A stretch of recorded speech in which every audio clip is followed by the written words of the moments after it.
personal decision where you say, wait a minute, I'm too old to go through this again and again. And can we please not get as old as this gentleman in this picture before we realize this and get to enjoy our damn lives, because we don't want to get too old. I don't want to say, oh, I'm too old for this shit.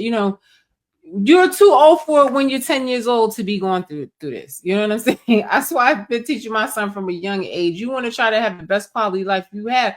And if you have the wrong people around you and they drag you, that's what it means. Somebody's dragging you down. They bringing your frequency down. They're bringing your vibration down to a low elevation, and then you're going to be messed up with them.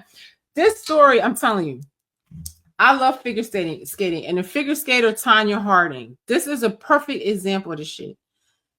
She had her career. She kind of fell off a little bit. She had this messed up husband. This messed up man. He was a hot ass mess, always fighting.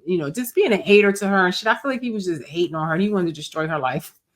She was one of my favorite skaters. Tonya Harding, the poor white girl, and Sawyer Bonali from France, the black girl. Those were my two favorite skaters of all time.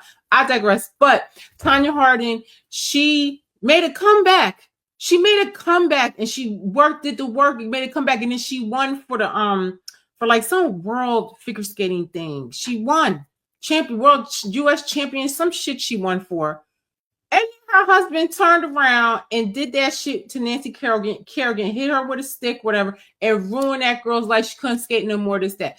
That's why sometimes you got to know, let me get the fuck away from this person and this messed up frequency so that I can enjoy my life, because that guy ruined her life. I really believe that she didn't know nothing about that he was going to do that, because she was winning. She won. She was getting a comeback. They was interviewing her again. She was one of the best skaters. She was the only woman to do triple axels and all that. She was the shit. And she came back and that man did that shit. And I feel like he messed up her life. You have to know when these people are he pulls her so far down into a low vibration that it destroys her damn life forever. So this is, and I'm telling you, that movie, I, Tonya, you got to watch that. Because that movie, I saw that shit. I was like, oh no. When people are like that, get rid of them. Because they could ruin your life or even kill you or some shit like that. That was so toxic. And I know she wished every day that she did not go back to him.